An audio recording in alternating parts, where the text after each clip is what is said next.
Nous allons commencer. Bonsoir à tous et à toutes.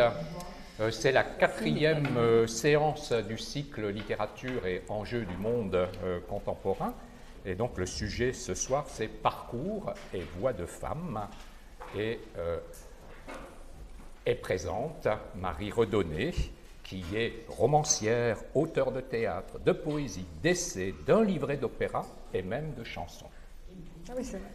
Elle est aujourd'hui aixoise, pas depuis longtemps, et c'est ce qui a permis ma rencontre avec elle, que je ne connaissais jusque-là que par papier interposé. C'est une séance qui s'inscrit également dans la continuité de la séance du 29 mars, qui avait été consacrée à la condition féminine et au sexisme, puisqu'il s'agit donc aujourd'hui également donc, des femmes. C'est une séance au cours de laquelle nous allons nous intéresser d'abord au parcours de Marie Redonné elle-même, à son parcours d'auteur, d'écrivaine. Elle n'utilise pas d'ailleurs le féminin. Non. Par choix ou par... J'y arrive pas, mais... J'arrive pas. Donc, je dirais écrivaine. Depuis quelque temps, on tend à dire, à féminiser, auteur ou écrivaine. Et donc, ensuite, il sera question de ces héroïnes romanesques, c'est-à-dire des femmes auxquelles elles prêtent voix à l'intérieur donc, de ces deux derniers textes, La femme au colt 45 et Trio dans un monde égaré, qui sont parus en 2016 et 2017 aux éditions du Tripode. Vous pourrez vous procurer ces livres si vous le voulez, qui sont sur la table là-bas. Ils ont été écrits dans l'ordre inverse de leur publication et donc nous en parlerons dans cet ordre de la création plutôt que de la publication. La fin du texte intitulé Parcours tisse de manière extrêmement étroite les liens entre le parcours d'auteur, d'écrivaine et le parcours des héroïnes. Je lis deux de ces passages donc, du texte Parcours dont Marie va parler tout de suite. « J'ai besoin de faire entendre ma voix dans la société française, d'y affirmer mon identité d'écrivain engagé pour agir aux côtés de ceux qui ressentent ce même besoin d'une pensée critique radicale, ouverte à de nouveaux possibles émancipateurs. » Et un petit peu plus loin, « Toutes les héroïnes, de la narratrice sans nom du splendide hôtel à Laura Sander, la femme au colt 45, à qui j'ai donné voix, héritière d'un monde en ruine et d'une mémoire perdue, victime d'une histoire violente qui a amputé leur être et leur féminité, étrangère à une société qui ne fait pas sens, elles portent en elles l'obstiné désir d'inventer leur identité et leur existence. Toutes accompagnent et éclairent mon parcours d'écrivain. Donc vous voyez que la destinée de l'auteur est étroitement liée donc, à la destinée de ces personnages. La séance va s'organiser en trois parties. Dans un premier temps, je vais laisser la parole à Marie Redonné, qui va exposer donc, son parcours d'écrivain, ce parcours qu'elle a raconté dans un texte qui accompagne Trio pour un monde égaré.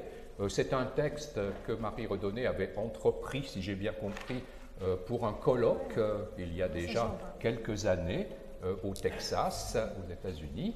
Et puis elle a repris plusieurs fois ce texte et l'édition définitive, elle écrit encore, donc elle pourra encore l'allonger, donc figure donc, dans Trio pour un monde égaré. Donc elle va nous exposer donc, ce parcours.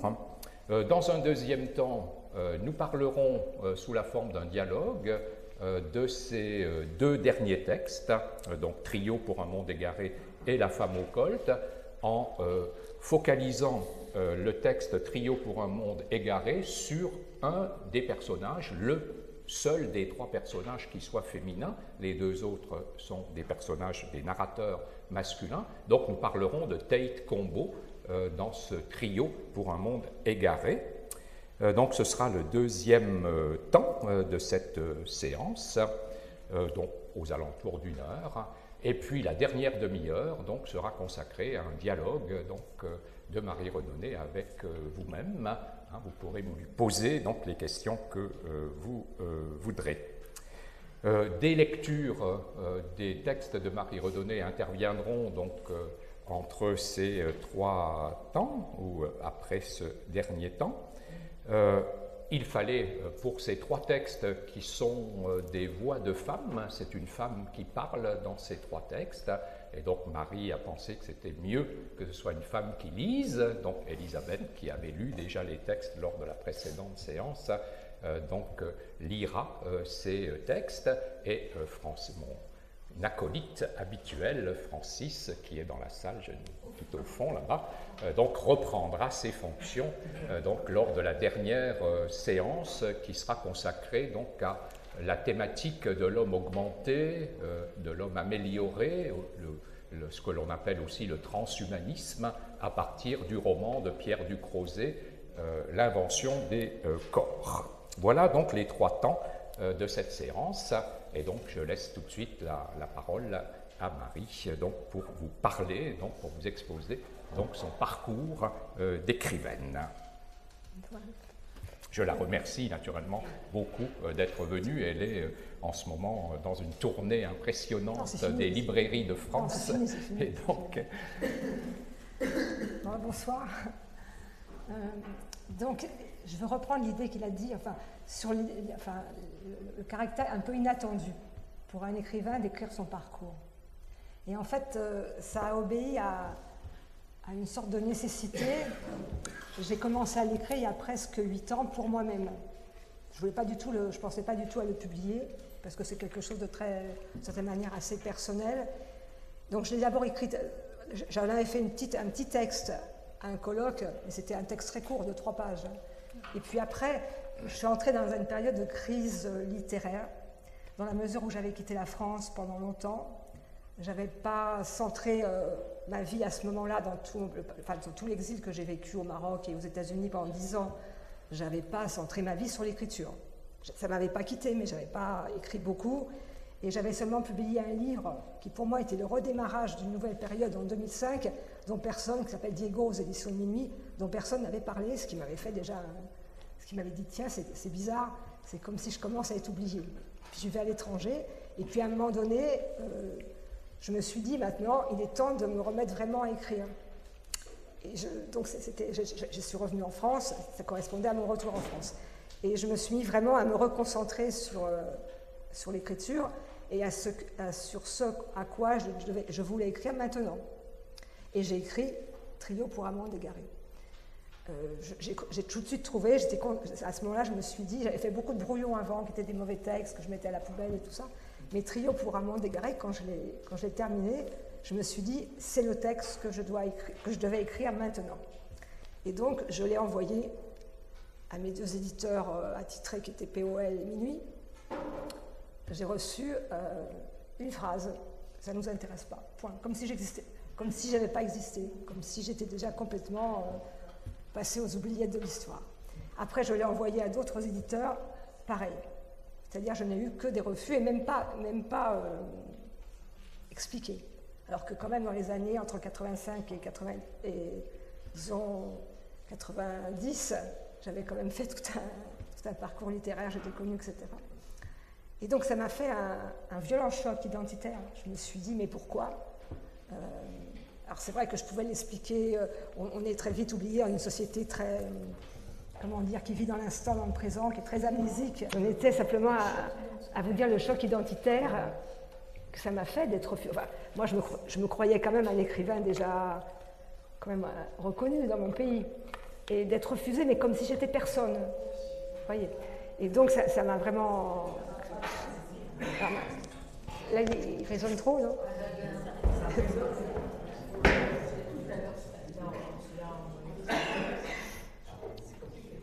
Voilà, donc à ce moment-là, c'est à ce moment-là que ce petit texte très court que j'avais écrit aux États-Unis pour un colloque, j'ai eu besoin de le reprendre, mais pour moi. Je me suis dit, il faut absolument que comme j'étais complètement quand même sous le choc de ces doubles refus, ça m'avait anéanti, ça m'avait même néantisé, ça m'avait presque pas tué, mais pour moi c'était meurtrier quand même.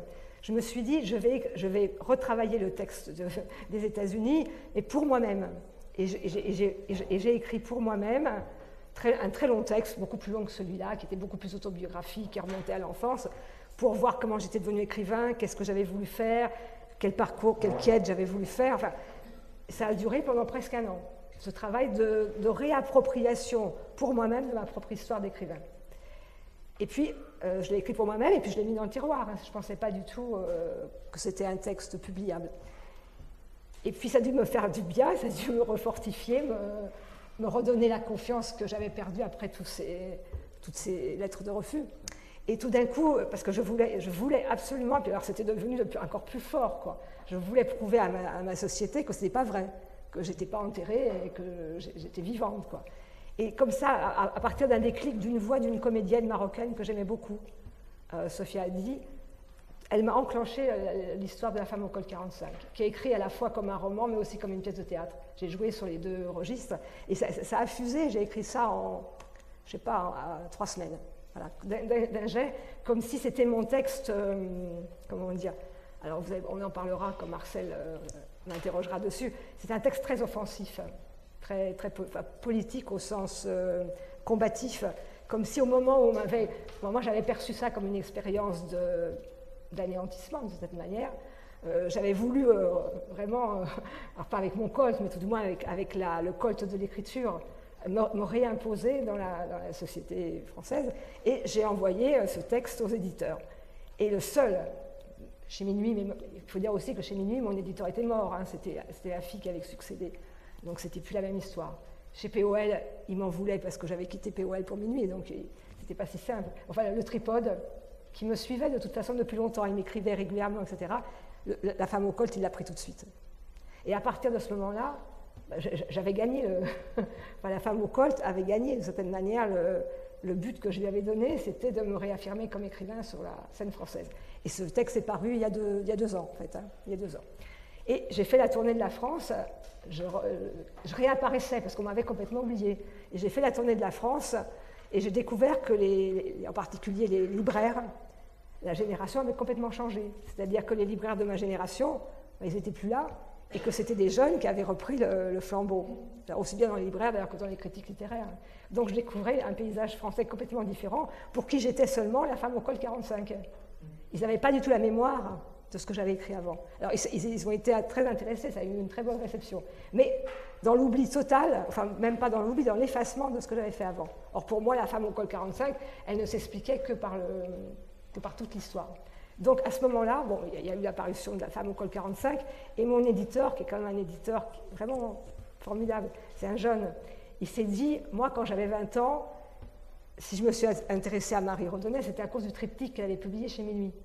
Il dit, ce livre m'avait marqué, c'est pour ça, enfin c'est pas pour ça, mais c'est cet amour de la littérature contemporaine qui m'a fait un jour devenir éditeur, donc je veux absolument republier le triptyque. Et donc il était allé voir les éditions de Minuit. Il a demandé à Irène Lindon, est-ce que vous me permettez, non pas de vous vendre les droits, parce que je sais que vous ne les vendez pas, mais de me permettre d'éditer en un seul volume le triptyque.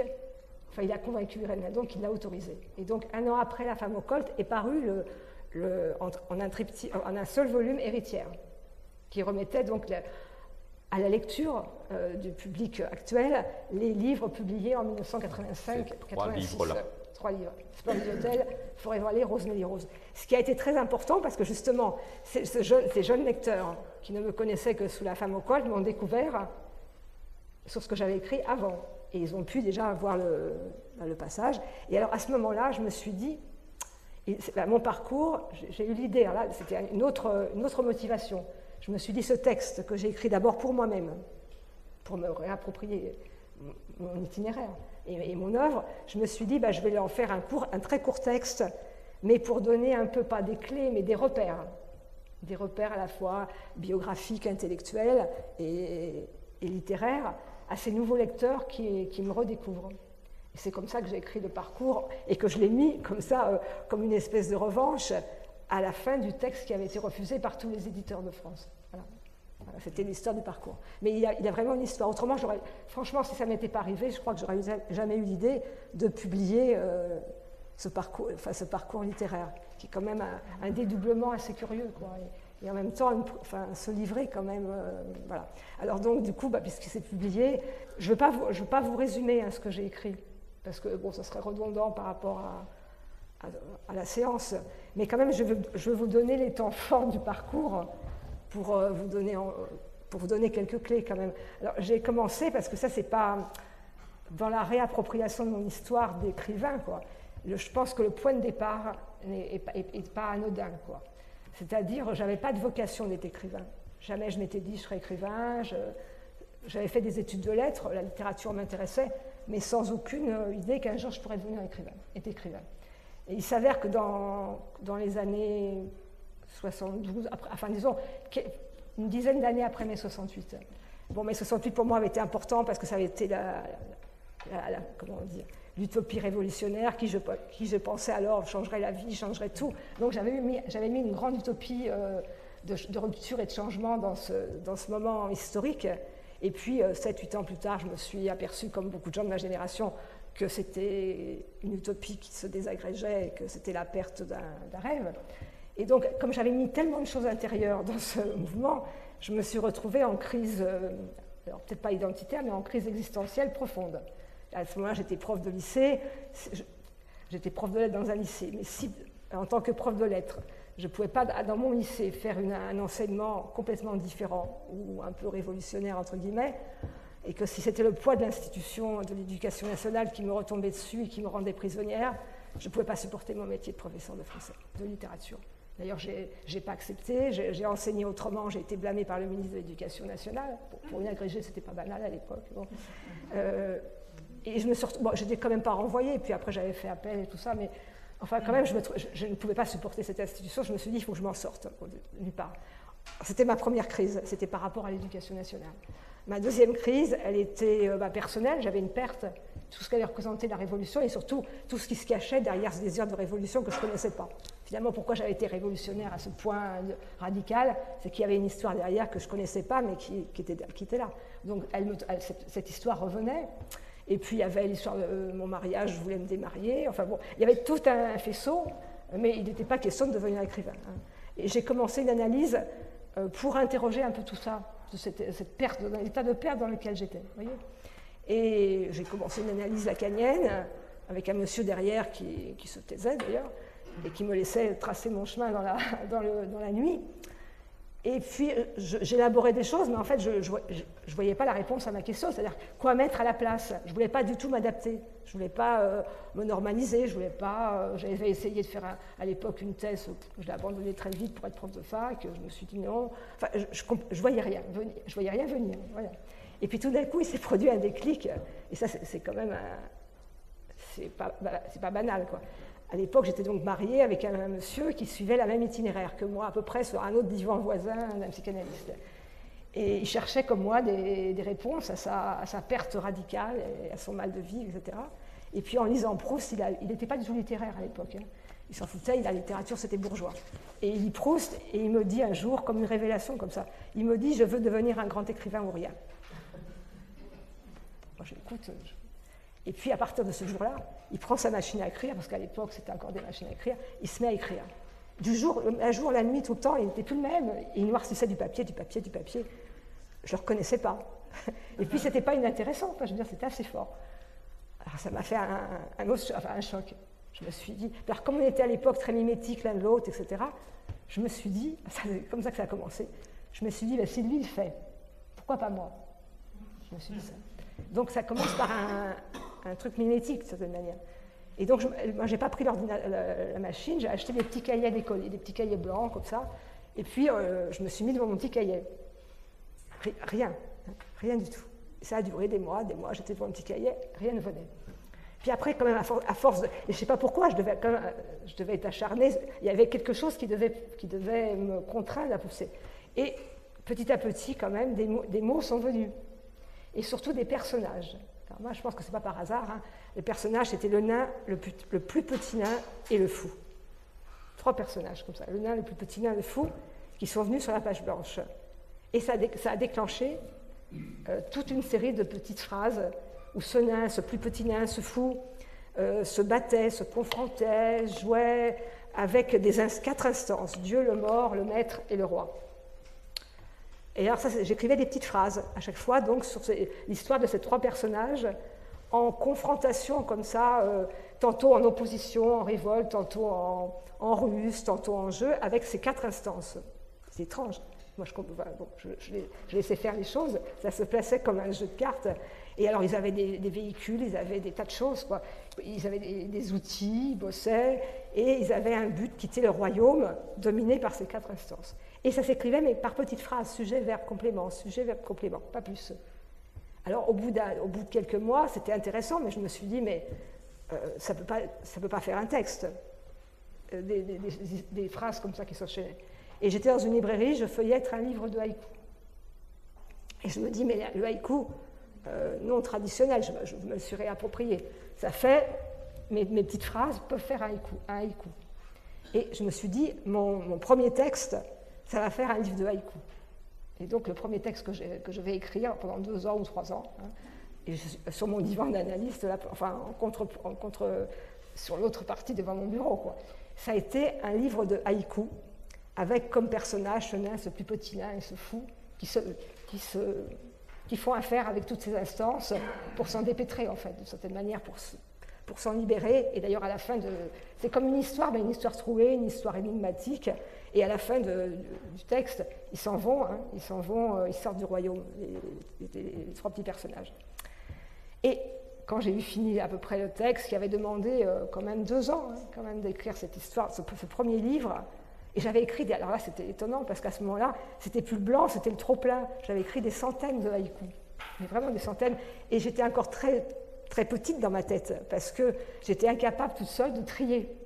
Et mon mari, qui était à l'époque celui que j'avais suivi finalement, et quand je l'avais suivi, je m'étais même dit dans la tête, tu seras le wagon accroché à sa locomotive, comme quoi j'étais encore une femme complètement aliénée, enfin je veux dire complètement, mais pas aliénée, mais je veux dire toute petite par rapport à la figure de l'homme que je considérais comme le maître.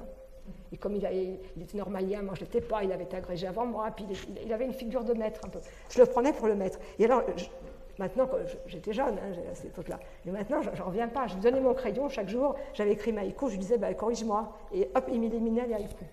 Et donc le dernier livre complètement épuré, c'est comme une épure, il a été épuré par le maître. C'est pas moi qui l'ai fait. Donc c'est un truc. Alors ça, c'était la fabrication du livre, du premier livre en fait. Et je racontais ça à mon analyste, il ne disait pas un mot.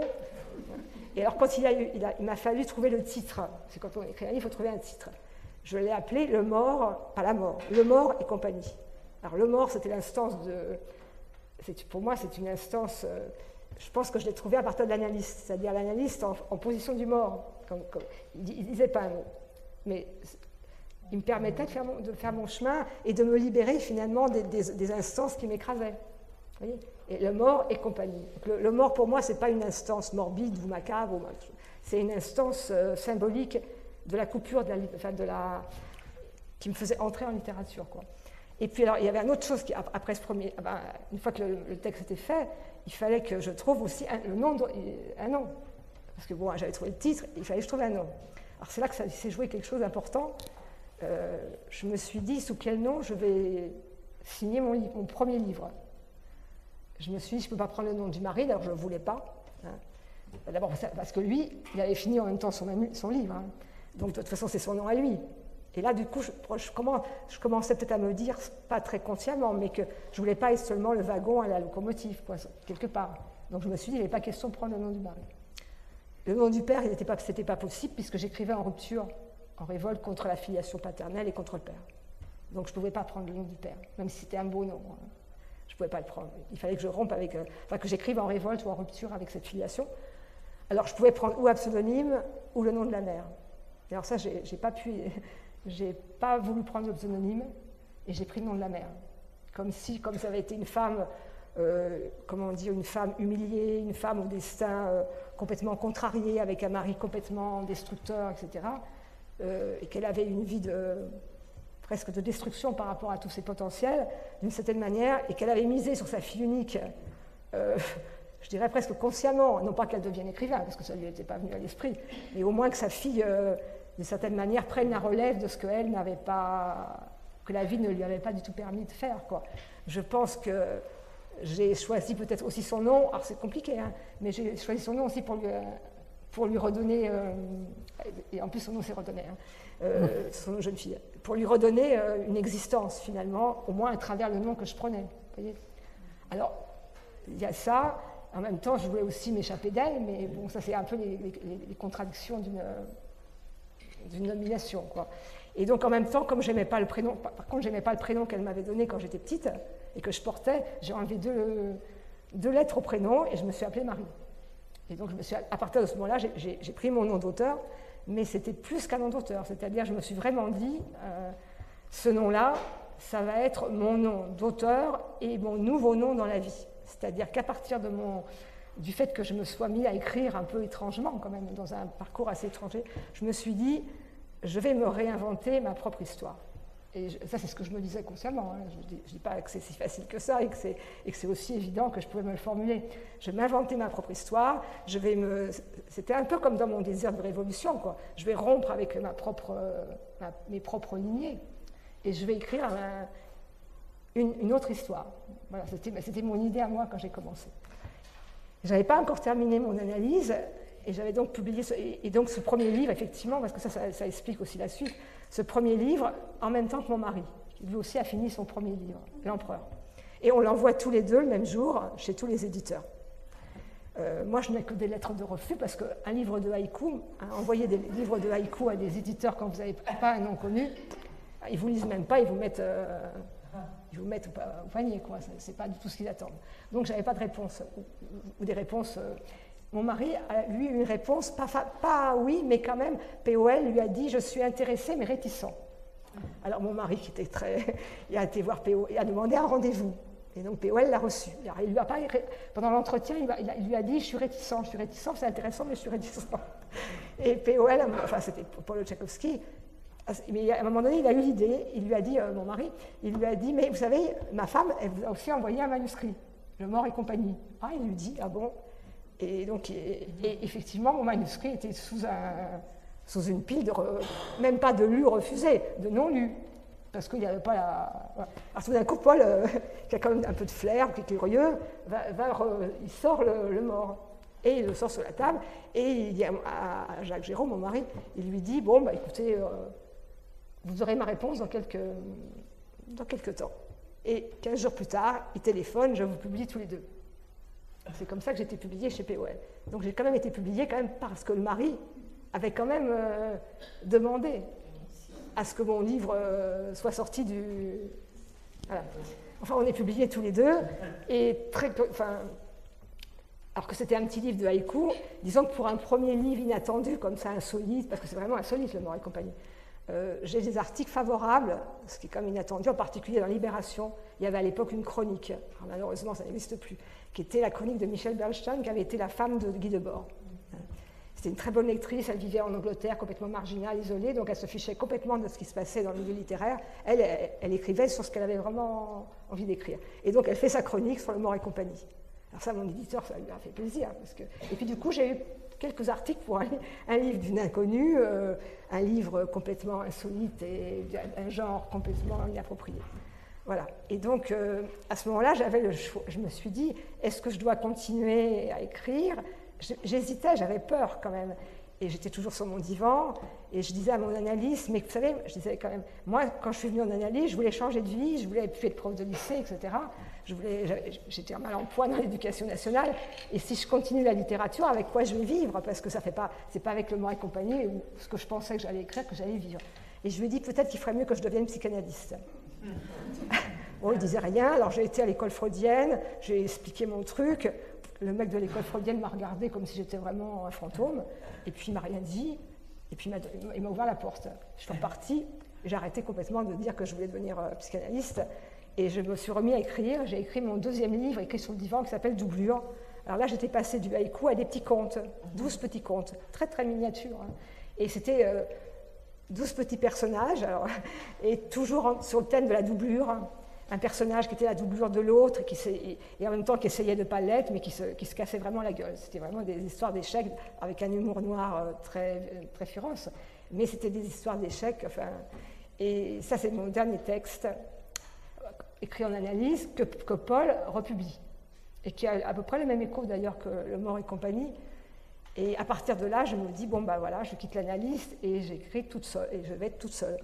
Et la question de la doublure était une question essentielle, parce que c'était la question que j'aurais finalement à traiter dans mon parcours d'écrivain, c'est-à-dire comment ne pas être une doublure, comment ne pas être la doublure du mari, c'est-à-dire comment m'émanciper du mari qui avait joué un rôle si fondateur et si fort, donc comment m'échapper du maître, et comment aussi, la doublure, pour moi, c'était aussi la mère, elle était couturière, donc j'avais vu des doublures, j'avais vu des doublures partout, puis elle avait voulu que je fasse sa doublure de cette manière, enfin que je vive par procuration la vie qu'elle n'avait pas eue et que j'avais repris son nom. Bon, comment aussi ne pas être la doublure de la mère, ce qui n'était pas simple. Enfin bon, il y avait toute la thématique de la doublure que j'avais, sur lequel s'achevait mon analyse et l'œuvre que j'allais après devoir écrire, puisque j'avais choisi cette voie. Et c'était une voie de rupture, parce que je voulais rompre avec l'éducation nationale, enfin, je voulais aussi rompre avec le mari quelque part. Enfin. Et je me suis retrouvée... alors après, je vais aller vite, tout ça, vous pourrez lire la suite. J'ai combien de temps encore?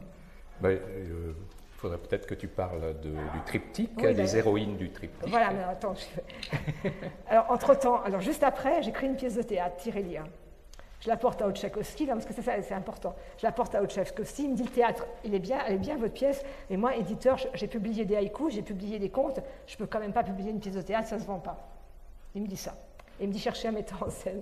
Bon, moi, j'en connaissais pas, je me tirais lire dans mon tiroir. Et à ce moment-là, j'ai une prise de conscience, parce qu'avant, j'avais une conception de la littérature très coupée de la société, en fait. J'écrivais pour écrire ce que j'avais à écrire, mais je ne me posais pas de questions de diffusion, d'éditeur, enfin, de réception, j'écrivais pour écrire. Et la réponse de Paul Tchaïkovski m'a montré que j'écrivais dans une société donnée, un milieu littéraire, et qu'il fallait écrire des textes qui se vendent d'une certaine manière. Et que déjà, on m'avait publié des haïkus, on m'avait publié des contes, ça suffisait. Donc j'ai compris qu'il fallait écrire un roman. Parce qu'autrement, je n'étais plus publiée, en fait, chez les éditeurs. Et donc, très très vite à ce moment-là, dans une espèce de... Parce que à l'époque, j'étais habitée par une nécessité, c'était un enjeu vital de devenir écrivain, puisque c'était en devenant écrivain que je réinventais ma nouvelle identité, ma nouvelle personnalité et la vie que je voulais tracer. Donc j'avais vraiment, mais je me suis dit, j'étais possédée vraiment par une pulsion comme ça, j'étais habitée, quoi.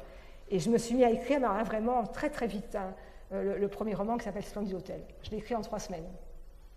Mais je faisais quand même encore, j'avais encore le maître à côté, chaque soir j'allais lui présenter les pages que j'avais écrites, il les lisait, il ne corrigeait pas parce qu'il trouvait qu'il n'y avait rien à corriger, et il éclatait de rire. C'est un texte très noir, mais c'est un humour noir. Et ça, je l'ai écrit en 3 semaines, et quand je l'ai écrit, il m'a dit c'est très bien. Il m'a dit, donc j'étais encore petite fille, mais là j'ai fait un geste qui est un geste de transgression. Normalement, j'aurais dû aller porter ce texte à POL qui l'attendait. C'était logique. Or, j'ai fait un texte toute seule dans ma tête, je me suis dit, il n'est pas question. J'ai pris une enveloppe, je l'ai envoyée aux éditions de Minuit, et en plus, je l'ai envoyée avec Tirer Lire, puisque je me suis dit, la maison de Minuit, c'est la maison de Beckett. Beckett, il a publié des romans, mais il a aussi publié du théâtre. C'est par le théâtre qu'il est devenu connu, puis moi, j'aimais le théâtre. Et donc, j'ai envoyé, comme ça, à la poste, le Splendid Hôtel et Tirer Lire à Jérôme Lindon. En 24 heures, il m'a appelé, il m'a convoqué, il m'a dit, moi, j'ai rien à rajouter, Splendid Hôtel, c'est ce que j'aurais voulu... c'est ce que j'aurais voulu écrire, c'était gentil de sa part. Et il me dit, je le prends, mais je le prends en vous avertissant que vous commettez une trahison. Est-ce que vous assumez la trahison? J'ai dit, oui, je l'assume. C'est-à-dire, parce qu'il y avait une filiation entre les éditions de Minuit à l'époque et POL. POL, la génération d'après, enfin ma génération en fait.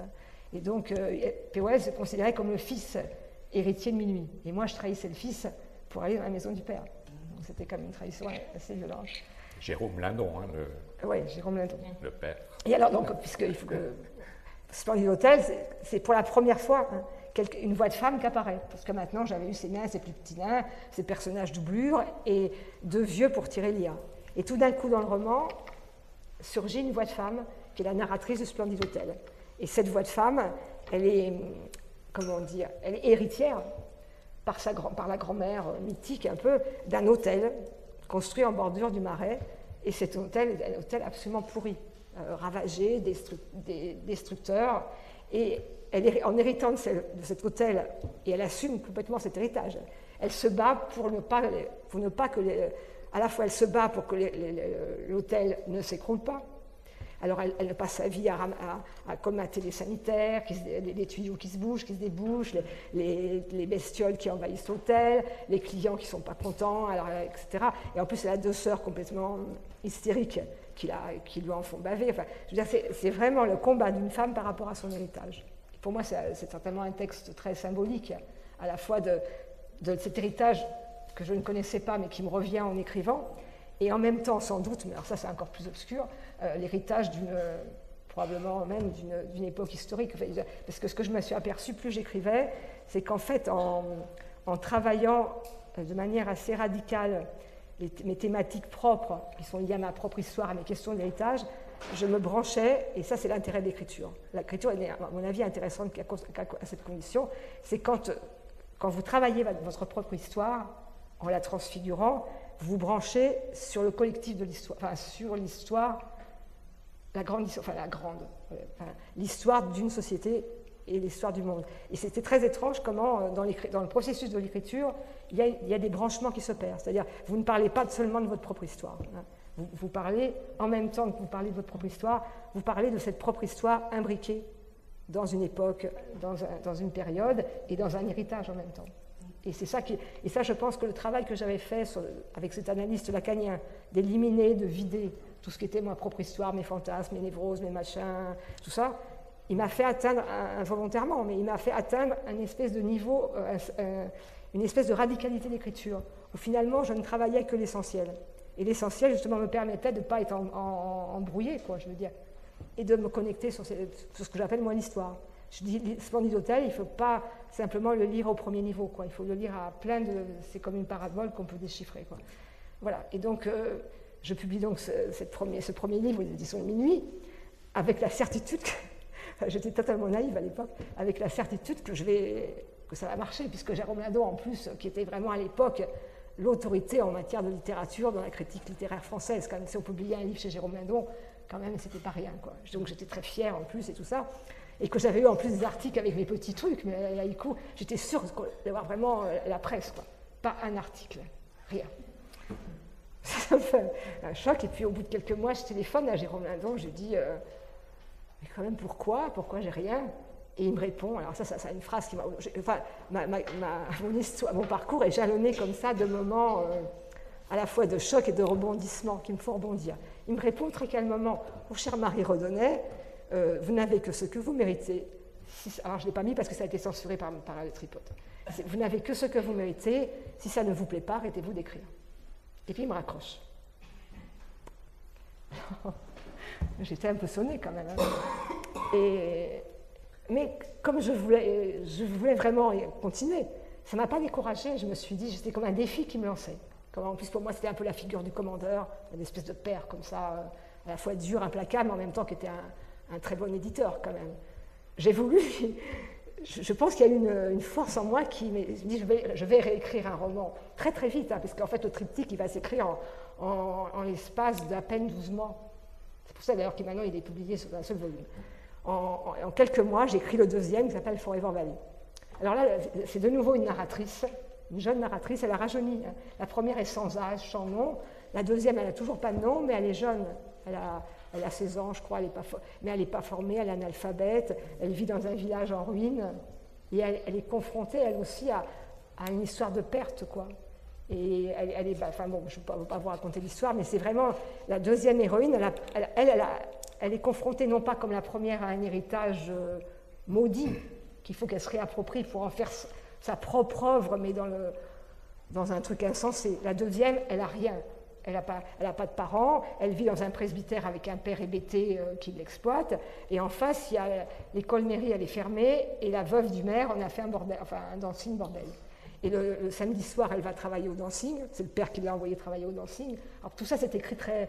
Moi, j'écris très minimal, hein, je veux dire, je dis presque rien, mais le samedi soir, elle va travailler au dancing, parce que le père chez qui elle vit lui a redonné. Et puis là, la patronne du dancing, elle trouve que c'est une bonne recrue. Mais la semaine, elle se dit, je vais avoir mon projet personnel. Et ça, c'est terrible. Dans le jardin du presbytère, elle creuse des fosses, elle veut chercher les morts. Comme si en cherchant les morts, elle cherchait une histoire perdue. Et alors tout le livre est partagé entre le samedi soir, quand elle va travailler au bordel. Bon, ça c'est assez étrange, quoi. Elle a une étrangeté totale par rapport à ce qui se passe. Enfin. Et puis la semaine où elle mène ce qu'elle appelle son projet personnel. Alors, évidemment, les morts, elle ne les trouvera pas, donc je ne raconte pas l'histoire. Et là, c'est le volet central du triptyque. C'est un volet très tragique, très dur, en fait, d'une héroïne, d'une jeune héroïne confrontée à la perte, quoi. Et comment, à cette perte radicale, elle tente de trouver sa solution, mais elle ne la trouvera pas, quoi. Et donc ça, j'apporte ce livre-là à Jérôme Lindon. Ah, il me dit, c'est très bien Marie Redonnel, il me dit, mais je pense que ce livre n'aura pas plus de critiques que le précédent. Mais je le prends quand même, parce que quand même, je vous redonne une chance. Alors là, quand même, la critique, je ne sais pas pourquoi, elle s'est mise à faire des articles. J'ai eu une première page dans Le Monde, alors là, il était content. Il était comme ça, très... Donc il m'a dit, c'est bien, il m'a dit. Et alors du coup, ça m'a quand même, j'étais contente d'avoir fait plaisir au père, quand même, qui m'avait si violemment... Donc il a joué un grand rôle dans mon défi, dans ma construction d'écrivain. Cet éditeur qui était si dur, quand même, si implacable, aura joué un rôle de formateur, quand même. Et 6 mois après, je lui ai écrit, j'ai écrit le dernier volet du triptyque qui s'appelle Rose mais Rose, où là, l'héroïne a un corps rajeuni, puisque ça commence quand elle a 12 ans, et puis c'est une histoire assez différente. Alors ça reprend la question de l'héritage, ça reprend la question comment une femme, enfin une jeune fille, parce qu'elle a 12 ans, hein, va s'approprier cet héritage, va le reconstruire, va le réinventer, et en même temps, comment elle ne pourra quand même pas lui échapper vraiment, quoi. Et quand même, à la fin, c'est une fin tragique. Donc le triptyque, c'est vraiment, ce triptyque-là, hein, qui est republié, donc c'est vraiment 3 femmes qui m'habitaient, mais que je ne connaissais pas, hein, qui sont métaphoriques de toutes les histoires de femmes qui devaient habiter ma mère, je suppose, hein, ou les histoires de femmes. Enfin, après, dans le parcours, j'ai fait un peu une analyse de ça, de ces femmes au destin complètement mutilé, sans voix, sans histoire, sans possibilité d'écrire leur histoire, qui ont tenté des choses mais qui se sont brisées devant le destin. Et comment, dans mon parcours d'écrivain, quand je suis devenue romancière, parce que c'est pareil que je suis devenue romancière, par ces voies-là, il a fallu que je me réapproprie cet héritage-là, qui était un héritage que j'appelle de ma mémoire perdue.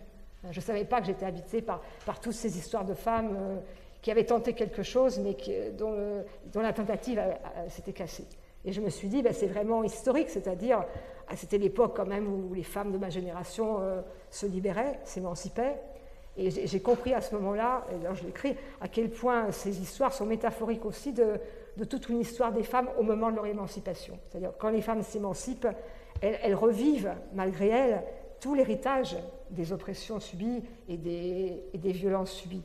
Et d'ailleurs, plus tard, j'associerai à la colonisation. Hein, c'est pareil, quand les colonisés se libèrent, ils sont possédés, ils sont habités, malgré eux, par toutes les histoires d'oppression qu'ils ont en eux. Hein, et que comment les luttes d'émancipation individuelle ou collective sont entravées par toutes ces forces intériorisées des oppressions et des échecs subis. Et comment, quand on veut se libérer, c'est un combat qu'on mène à l'intérieur de soi, quand c'est un combat individuel, quand c'est un combat historique collectif. On ne se bat pas simplement contre le pouvoir en place, ou les pouvoirs en place, on se bat avec l'intériorisation des oppressions qu'on a subies. Et ces histoires de femmes, ça a été ma façon, probablement, de revivre ça. Voilà, ça c'est pour le triptyque. Et puis alors, quand j'aurais écrit Triptyque, quand même, qui m'a fondée, de certaine manière, Jérôme Lindon était content, je me suis dit, ouf, j'ai rempli ma mission d'être romancière, je vais me remettre au théâtre. Et j'ai écrit 2 autres pièces de théâtre, mais je ne vous les raconterai pas, Moby Dick et Seaside, qui ont été publiées aux éditions de Minuit, après qui ont été jouées. Voilà. Enfin, puis après, il y a une autre histoire qui commence. Voilà. Et puis après, juste, je vais finir là-dessus, parce qu'après, on enclenchera. Donc ça va occuper à peu près 5-6 ans à peu près. Hein, à partir du moment où j'ai commencé à publier en 85, on devait être à peu près dans les années 90, mais je commençais à avoir une place. j'étais publiée à l'étranger, je voyageais. Enfin, il y avait une résistance quand même des médias, quand même, pour qui ce que j'écrivais il résistait un peu. Mais bon, enfin, quand même, j'étais relativement contente, même si ça ne m'avait pas permis de quitter l'éducation nationale. Et je m'étais mis en congé de maladie longue durée parce que je ne supportais pas. Mais quand même, à ce moment-là, j'ai eu conscience. Je me suis dit, consciemment, que cette histoire d'héritage que j'avais écrite, et puis que j'avais continué encore à écrire un peu, je vais trop vite, c'était une étape du travail littéraire que je voulais faire. Je voulais pas... mon œuvre avait commencé par cette histoire d'héritage qui m'habitait, mais je voulais la quête que je poursuivais, c'était commencer une nouvelle histoire, avec des femmes et des hommes d'ailleurs, parce qu'après, plus j'écris, plus il y a d'hommes, enfin il n'y a pas que des voix de femmes. Et je me suis dit, il faut que j'écrive une nouvelle histoire, où les femmes ne seront plus simplement les victimes, écrasées, alors qu'elles veulent se libérer, mais elles sont écrasées. C'était l'histoire du triptyque et puis même d'autres histoires. Ce sera des femmes qui mèneront un combat intérieur, pour inventer autre chose, une autre histoire dont elles ne seront pas simplement les victimes, elles ne seront plus victimaires. Voyez. Et à ce moment-là, j'ai eu conscience qu'il fallait que je change ma propre vie.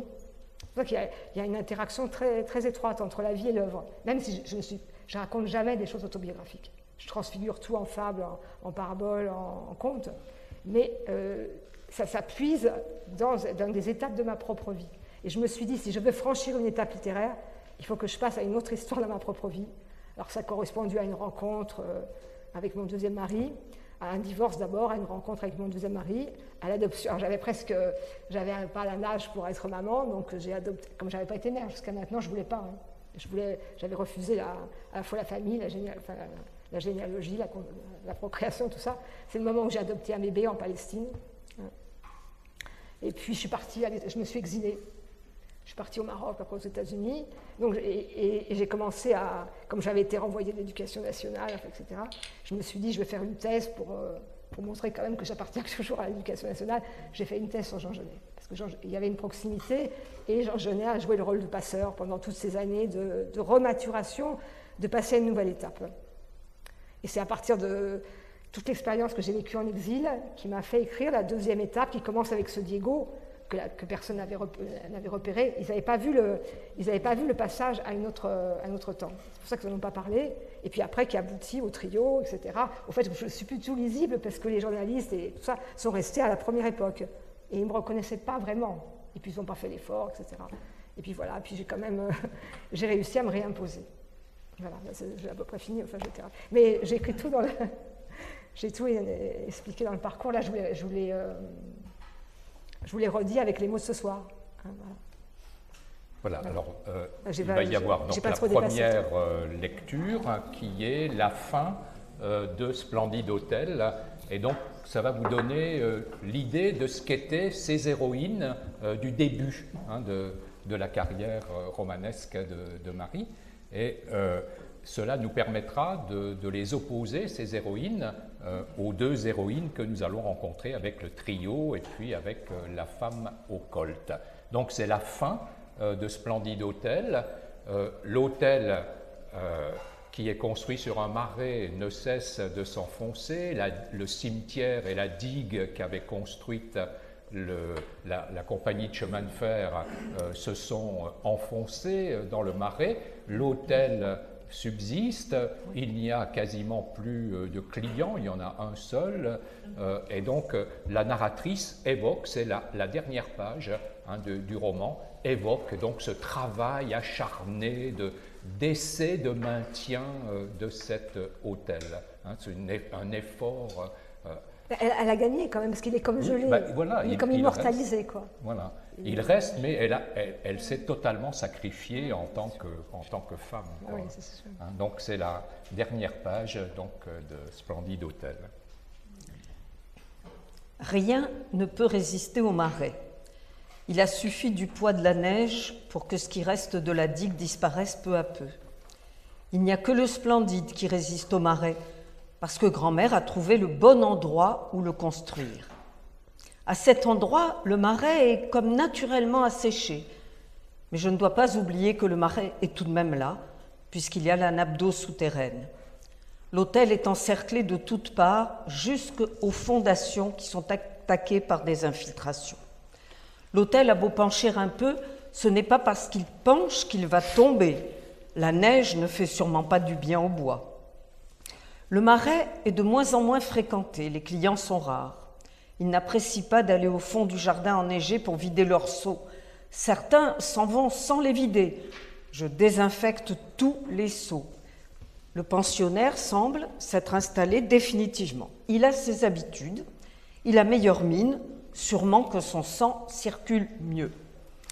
Il faut qu'il soit prudent en ouvrant la fenêtre de sa chambre. Le balcon s'est effondré sous le poids de la neige. Le pensionnaire doit avoir peur de l'escalier, il ne descend jamais. Il me sait gré de vider ses seaux. Quand on est dans l'hôtel, on sent l'odeur du marais. C'est parce que les poutres ne joignent plus et qu'il y a de l'air qui passe entre les planches. J'essaie de boucher les interstices avec du papier et du chiffon, mais je n'y arrive pas complètement. Alors, l'odeur du marais entre dans l'hôtel. Je n'oublie pas de faire mes inhalations pour les bronches. Je n'ai pas à me plaindre du pensionnaire. Il n'y a aucune sécurité avec le passage. Le pensionnaire, c'est une présence continuelle et un revenu régulier. Je ne supporterai pas que l'hôtel soit complètement vide. C'est un événement quand un client arrive. Il se passe parfois des semaines sans qu'il y en ait un. Je lui propose toujours la chambre de grand-mère. C'est trop risqué de monter l'escalier quand on n'a pas l'habitude. Le client de passage a droit à la plus belle chambre. Finalement, je me passe très bien de cette chambre. Je préfère le petit bureau. J'ai toujours des dettes, mais heureusement, elles n'augmentent pas. La neige ne fond pas à cause du froid. Les enseignes éclairent de nouveau, mais seulement à moitié. Je ne les allume que le soir. Quand la nuit tombe et que j'allume, un seul mot est éclairé, le premier, splendide. Ce mot se détache sur le ciel. Les voyageurs ne peuvent pas le voir. Mais comme le mot hôtel n'est pas éclairé, les voyageurs ne peuvent pas savoir que le splendide est un hôtel. C'est ce qui explique que les clients soient de plus en plus rares. Il me reste le pensionnaire. Il n'a pas envie de partir. Le soir, je me mets à la fenêtre. Le splendide se reflète dans la neige avec ses enseignes à moitié éclairées. Les lettres penchent comme l'hôtel. On pourrait croire qu'on est sur un bateau. De loin, le splendide doit ressembler à un bateau qui aurait échoué, là, sur la neige, avec sa coque de bois à moitié pourrie. Il n'a aucune chance de sombrer, puisqu'il s'est échoué. La digue a été engloutie. Grand-mère et mes sœurs appartiennent au marais. Le splendide est ouvert de jour comme de nuit. Les clients y sont toujours les bienvenus. Le passage qui mène à l'hôtel est bien déneigé. Le splendide a une vue unique sur le marais. Le marais est toujours le marais, même sous la neige. Grâce à l'esprit d'entreprise de grand-mère, il est le seul marais de toute la région à avoir un hôtel. Le splendide est visible dans tout le marais. Ses enseignes brillent dans la nuit. Elles sont visibles de très loin. Il y a 2 taches de lumière dans le ciel et sur la neige. Ce sont les reflets des enseignes du splendide. Alors c'est drôle parce que, en fait, c'est ce qui m'a donné l'idée de Splendide Hôtel, c'était un poème de Rimbaud, dans les Illuminations, où il est question d'un splendide hôtel. J'avais travaillé, quand j'étais étudiante, sur ce poème, et en fait, je l'ai mis en exergue, d'ailleurs, la phrase... et en fait, à ma manière, ça se termine par une illumination. Eh oui. Une autre illumination. J'étais habitée par Rimbaud à l'époque. Voilà, alors nous allons passer aux héroïnes d'aujourd'hui, avec d'abord donc Trio pour un monde égaré. Donc Trio pour un monde égaré, trio s'entend à la fois au sens musical, c'est 3 voix, et au sens commun, ce sont 3 personnages de narrateurs. Le texte est composé de 6 séquences, et à l'intérieur de chacune des séquences, à chaque fois, les 3 voix interviennent. Tate Combo, qui est la seule narratrice féminine, les 2 autres sont des narrateurs masculins.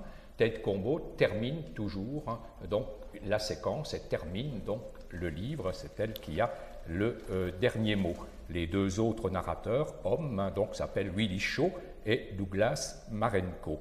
Et donc, il y a toute une série d'échos entre les trois récits de ces trois personnages, donc sur quoi je ne m'attarde pas, puisque nous focalisons donc sur le personnage féminin donc de Tate Combo. Il y a des femmes dans les deux autres récits, mais elles ne détiennent pas la parole. Ce sont deux hommes qui parlent, et qui parlent donc de femmes. Mais la dernière histoire donc, est l'histoire racontée donc, par Tate Combo. Alors, je suis obligé de résumer pour que les choses soient claires. Tate Combo, c'est une jeune africaine originaire du village de Mokambé. Elle est la fille d'un père noir et d'une étrangère. Son père, qui fait des rêves prophétiques, a rêvé que toute la population de Mokambé allait être exterminée par une milice. Et donc, pour que sa fille, qu'il adore, échappe à cette extermination, il la confie à un marin qui va l'emmener donc ailleurs, qui va la sortir donc d'Afrique. Alors qu'elle se trouve sur le port de Pyros, en train de mendier, donc elle est devenue une migrante, un photographe qui se trouve là, qui s'appelle Bram Rift, est foudroyé par ce personnage qu'il aperçoit. Il conçoit un projet artistique quelque peu délirant qui consiste à faire ressembler Tate Combo à une déesse, à la statue d'une déesse, la déesse Syrah, qu'il a achetée chez un antiquaire, qui est une déesse blanche. Et donc, il passe un contrat avec Tate Combo. Pendant 5 ans, elle sera totalement à son service. Elle fera ce qu'il voudra. Elle va subir des opérations successives pour lui blanchir la peau et lui faire perdre ses traits négroïdes. Tate accepte parce que, pour éviter le sort des autres migrants, elle pense qu'au bout de 5 ans, elle pourra, grâce à l'argent amassé pendant cette période, elle pourra vivre après avoir survécu pendant ces 5 ans. Le récit commence le jour où Tate Combo a fini son contrat. Pendant ces 5 années, donc Bram Rift a publié dans un grand magazine de photographie à diffusion mondiale les différentes étapes de la métamorphose vers la déesse blanche de Tate Combo. Le jour où Tate Combo décide, son contrat est terminé, de partir, d'abandonner le studio de luxe dans lequel elle a vécu jusque-là. C'est un studio qui donne sur la baie de Long Pho.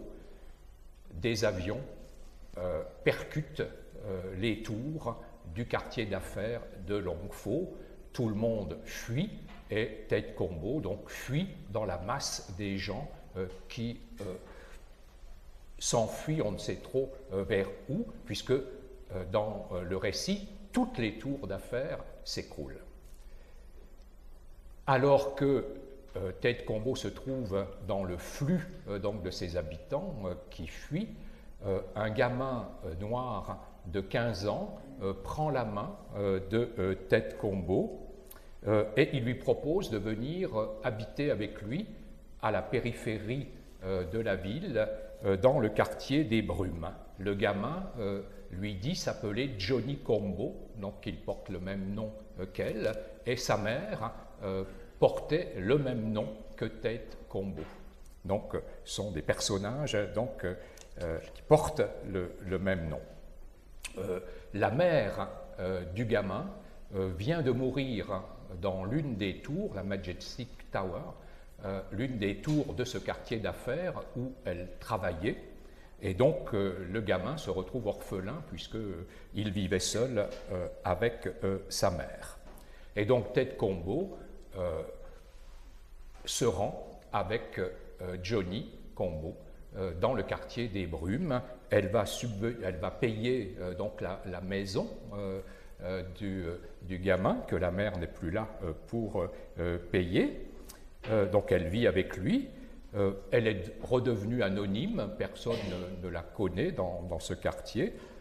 Elle reprend en même temps ses études d'anthropologie à la faculté. Elle reprend ses études qu'elle avait commencées donc, pendant sa période Bram-Rift, pendant sa période de contrat. Le professeur d'anthropologie de Tate Combo, qui s'appelle Mike Taylor, lui conseille de rédiger un mémoire personnel en fouillant dans les archives de ce quartier des Brumes. Et Tate Combo donc découvre l'histoire de ce quartier des Brumes. C'est un quartier qui était totalement malsain. C'est un quartier de marais avec des canaux partout, mais le maire de la ville, McGregor, qui est un homme d'affaires corrompu, a fait bâtir des maisons dans ce quartier où il a rassemblé donc, toute la population déshéritée qui se trouvait précédemment dans les bidonvilles donc, autour de la cité. Tate Combo, en se regardant dans un miroir, en sortant d'un rendez-vous avec son professeur à la faculté, se regarde dans un miroir et constate donc le désastre de sa beauté. Elle est devenue blanche, elle a le visage blafard, le regard vide, et donc c'est un véritable désastre. Depuis l'attaque des tours, un climat de crise s'est installé dans ce quartier des Brumes, autant chez les habitants que chez les jeunes. Un jour, Johnny ne rentre pas à la maison et Tate apprend qu'il est parti en barque avec son ami le ferrailleur. Il est parti accomplir une action de résistance. Il a creusé un canal pour que les habitants puissent sortir sans être vus du quartier donc des Brumes. En décryptant une fausse information qui vient de son village d'origine, Tate Combo apprend que ce que son père avait rêvé s'est bien passé. Toute la population de Mokambe a été exterminée par une milice, mais le gouverneur du pays transforme donc cette vérité en une fausse nouvelle. Il fait passer cela pour un suicide collectif. Mais Tate Combo donc comprend que son père est mort en même temps que la communauté du village, et qu'elle est la seule survivante donc, de cette communauté. Son père l'a sauvée, par conséquent, en la faisant partir. Dans le quartier des Brumes, la crise économique qui suit cette attaque contre le quartier d'affaires provoque l'expulsion de très nombreux habitants. Tate Combo décide de se mêler au comité des femmes pour participer à la lutte des femmes du quartier des Brumes contre les injustices et les magouilles donc, du maire qui, donc, quand les habitants ne peuvent pas payer leur maison, donc les réquisitionne et veut les faire détruire. Donc c'est une véritable guerre contre le pouvoir. Tate Combo, ayant constaté donc, le désastre de sa beauté, essaie de lutter contre ce désastre, à la fois dans son corps et ses vêtements, et en même temps, elle écrit ce mémoire donc, pour la faculté, et ce mémoire, elle l'écrit en donnant voix aux femmes du quartier, aux femmes donc, avec lesquelles elle participe à la lutte donc, de résistance. Au cours d'une fête donnée par l'ami de Johnny, le ferrailleur, qui est en même temps sculpteur, il a fait une exposition et il a organisé une fête pour le vernissage de cette exposition. Au cours de cette fête, donc les hommes de main du maire MacGregor font une descente dans ce quartier, mais heureusement, Johnny et Ted Combo étaient partis avant cette descente, étaient partis quelques instants auparavant. Le ferrailleur qui avait pris une place prédominante dans la résistance contre le maire est obligé, devant l'irruption de ces hommes de main, de s'enfuir. Quelques mois plus tard, et c'est ainsi que se termine le texte, quelques mois plus tard, Ted Combo soutient son mémoire à l'université et la dernière phrase du texte, c'est « Je veux suivre mon propre chemin et aider Johnny à trouver le sien ». Voilà donc l'histoire de Ted Combo. Alors, je voudrais donc demander d'abord à Marie, à propos de ce texte, ce qu'est ce monde égaré que met en avant le titre. Quel sens est-ce que tu donnes à égaré et quelle représentation du monde, de l'histoire se trouve évoquée dans ce texte? Dans chaque histoire, parce qu'il y en a trois en fait qui se... je veux dire, vous ne le lirez jamais comme ça, puisque c'est tressé en fait. Chaque séquence raconte un fragment de l'histoire. Et on la retrouve dans la séquence 2, puis dans la séquence 3. Donc ce qui fait qu'on a soi-même une vision fragmentée, un peu éclatée de l'histoire. On ne peut pas le lire. Il y a un ami dans la salle qui a voulu tout lire aussi d'un seul coup. Mais moi, je l'ai écrit fragmenté. Je l'ai écrit en tressage. Donc il faut vraiment le lire en tressage.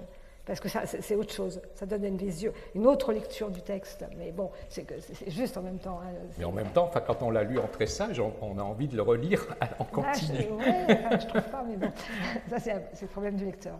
Alors sur le monde égaré, je pense dans les trois histoires qui se tressent, dans chaque histoire, c'est un monde égaré différent et c'est le même. C'est à la fois différent et c'est le même. Pour Ted Combo, je pense qu'il y a beaucoup de strates du monde égaré, c'est-à-dire il y a d'abord il y a son village natal, son village africain qu'elle a quitté et qui est détruit, hein, donc dont la mémoire est complètement perdue. Donc pour elle, c'est une perte de mémoire, c'est un déracinement. Hein. Et en plus, quand elle est arrivée dans la ville occidentale, puisque c'était la Longue Fosse, c'est une image comme ça un peu symbolique de la ville occidentale. Moi, j'ai pensé vaguement à New York, des trucs comme ça, mais c'est pas New York non plus. Enfin, c'est toutes les villes qui naissent, même en Arabie Saoudite, dans les Émirats, enfin partout, toutes ces villes avec des tours partout, ces villes justement d'un monde égaré, c'est-à-dire des villes qui sont complètement, encore New York n'est pas comme ça, mais toutes ces villes, ça ne peut pas être New York, mais toutes ces villes surgissent de n'importe où comme ça, et qui sont sans histoire, sans mémoire, sinon l'écrasement d'un nouveau monde capitaliste féroce, mais qui ne porte pas ni mémoire ni de sens. Et donc ça, il y a l'égarement à la fois de ce pays d'origine qu'elle a quitté, qui est lui-même détruit par ces massacres et ces guerres perpétuelles et cette déstructuration des cultures voilà. Et puis et l'égarement de ce monde occidental dans lequel elle entre et qui ne fait pas sens, en fait, et qui est en plus pour elle extrêmement violent, meurtrier, même si elle a accepté le contrat. Hein. Elle a joué le jeu. Au début, elle a accepté le contrat avec ce photographe diabolique, un peu Méphistophélès, un peu quand même.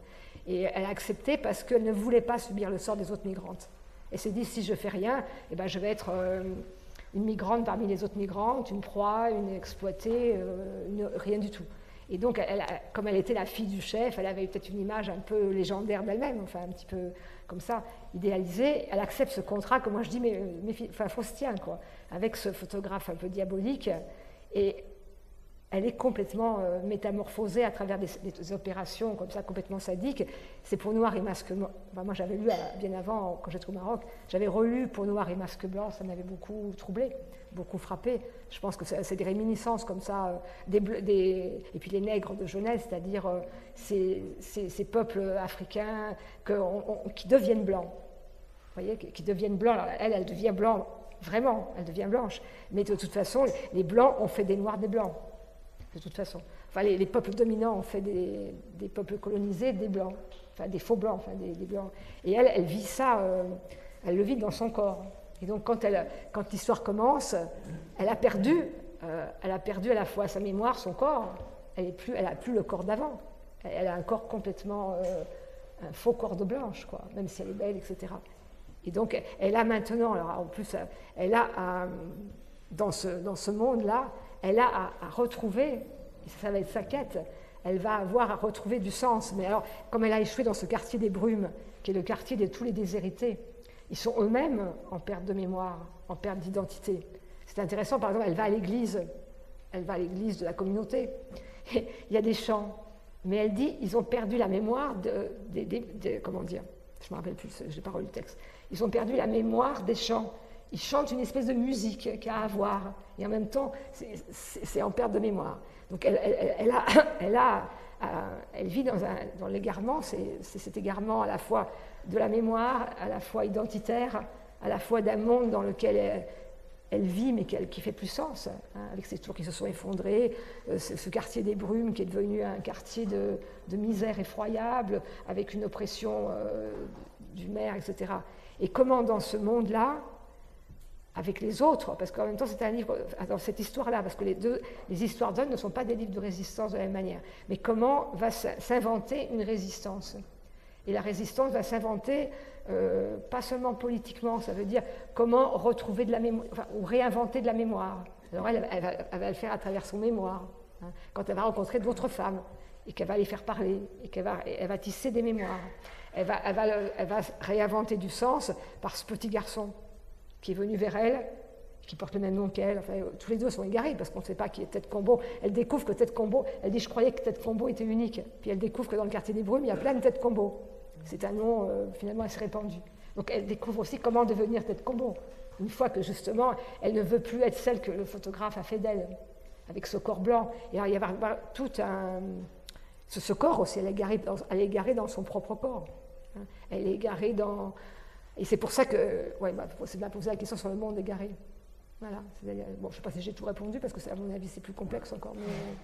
Oui, c'est un monde donc égaré parce que fou, et puis égaré parce qu'il a perdu son chemin. Donc c'est le monde, effectivement.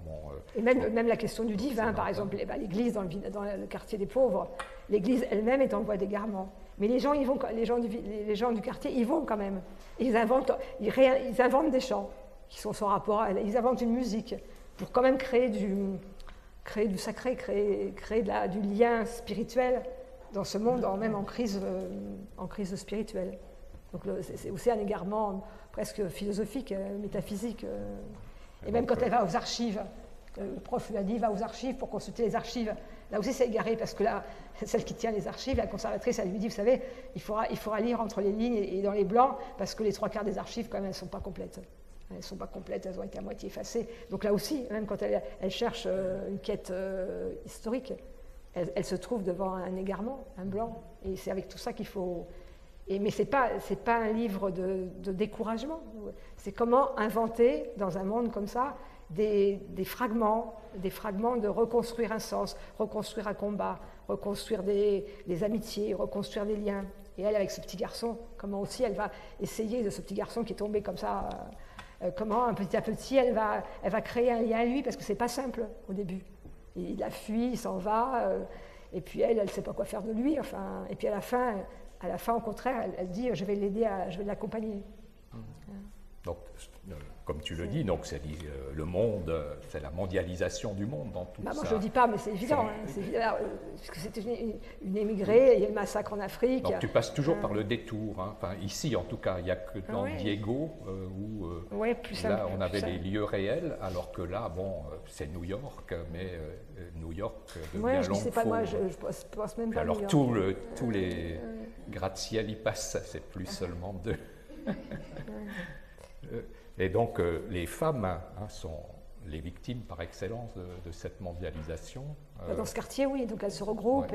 Par exemple, la mère, est-ce que tu peux parler de la mère de Johnny Combo qui meurt dans l'une des tours? La mère, au début, ça aussi c'est un exemple de l'égarement. Apparemment, cette mère, dont je parle très peu quand même, mais on apprend à un moment donné qu'elle était chanteuse au bord du canal et que ça marchait bien, que les gens aimaient sa voix, ses chants, etc.